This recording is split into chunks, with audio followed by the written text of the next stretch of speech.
Oui, nous raconter un petit peu l'histoire de quoi ça parle. Ben, ça parle d'un mensonge, de, de, de quelqu'un qui ment à quelqu'un d'autre pour passer le temps. En gros, quand j'ai écrit le court-métrage, je me suis dit qu'est-ce que c'était l'amitié, et que pour moi l'amitié c'est le temps qui passe. Et comment une amitié peut durer dans le temps, c'est uniquement par la créativité.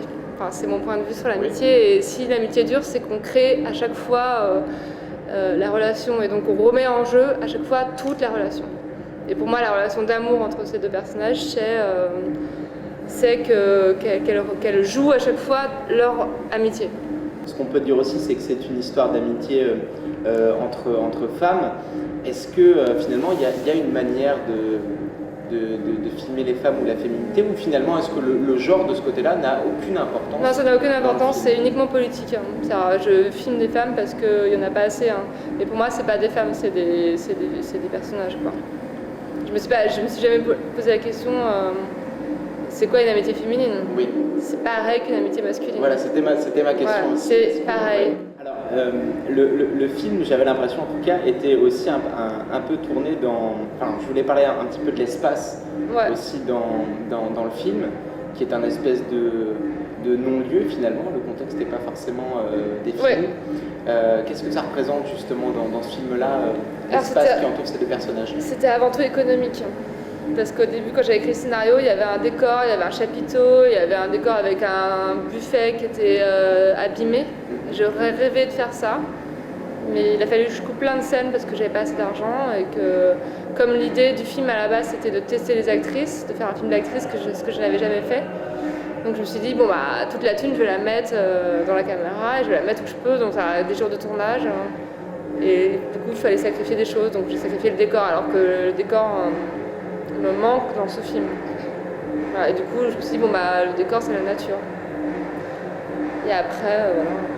Est-ce que finalement, cette nature aussi, vous n'avez pas réussi à vous en sortir, parce que vous parliez de problèmes économiques pour les décors, mais pour créer une relation esthétique, enfin moi c'est ce que j'ai remarqué en tout cas, qui est profondément d'accord avec la nature des personnages et cette amitié, l'opposition notamment c'est ce que j'avais noté, alors voilà, des fleurs, de la terre, de la nature, et du ciel également qui est très présent avec ce ciel extrêmement lumineux et qui est très bleu. Alors il y a aussi l'idée de la décadence.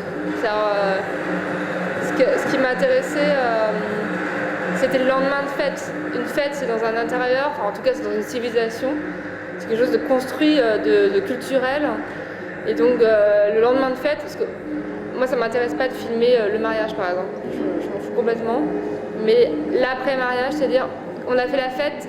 C'est encore une fois, apparemment je dis un peu tout, mais le rapport à l'ennui. C'est-à-dire, la fête, c'est censé être le moment où tout se passe. Et puis on s'amuse, on s'emmerde pas, normalement. Mais en fait, le lendemain de fête, il y a toujours ce truc déceptif du genre, et maintenant on vit notre vie chiante de tous les jours, qui est tellement ennuyeuse, quoi. Et du coup, je me suis dit, voilà, moi c'est ça que je veux parler. C'est comment faire pour affronter cette réalité tellement ennuyeuse. En tout cas pour moi, c'est assez autobiographique finalement. Et du coup, pourquoi la nature? Ouais, voilà, parce qu'il y a ce truc où la nature, elle est a priori ce qu'elle est. Donc si tu la construis pas avec un regard de création, elle va rien te donner, quoi. Enfin, Bon, et après, ce qui m'intéressait dans ce décor-là, c'est l'idée du jardin devant la maison avec les strates, donc il y a la pelouse tondue, et après il y a les fleurs. Les fleurs, c'est un truc qui a été planté d'ailleurs exprès pour le film. Ça a un nom d'ailleurs, c'est une jachère fleurie, je crois. C'est un truc qu'on plante qui va assez vite.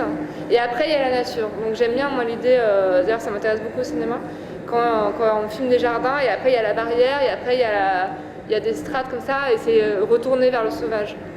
C'est ça que j'espérais pour les actrices. C'est-à-dire de dire je passe de la civilisation, donc faire la fête, à un truc un peu, je connais pas les mots, donc un truc je pourrais dire primaire, quoi. Enfin, je sais pas, il y a sûrement des mots pour ça. Faire la fête avec les esprits de la nature, quoi. La terre, quoi. Est-ce que c'était pas aussi le moyen de... Enfin, dans ce film en l'occurrence, le moyen de traiter petite et grande histoire d'une vie, c'est-à-dire de venir à des choses très simples comme on peut voir dans les rapports et de pouvoir également parler de choses beaucoup plus importantes, ou en tout cas qui peuvent régir une vie ou... Ouais, c'est mon idée du romantisme. Par exemple, dans les premiers scénarios que j'avais écrits, j'avais beaucoup de phrases de Douglas Coupland, Génération X, qui sont des personnages qui n'ont pas vraiment de vie et qui du coup passent leur temps à raconter des histoires. Et en fait, ça c'est pour moi le must de l'art, quoi. C'est ce livre. Et du coup, je me suis dit c'est ça que je veux faire. Mon idée, c'est qu'on n'a pas de vie, qu'on n'est pas des héros et que ça n'existe pas, et que du coup, c'est un désespoir total.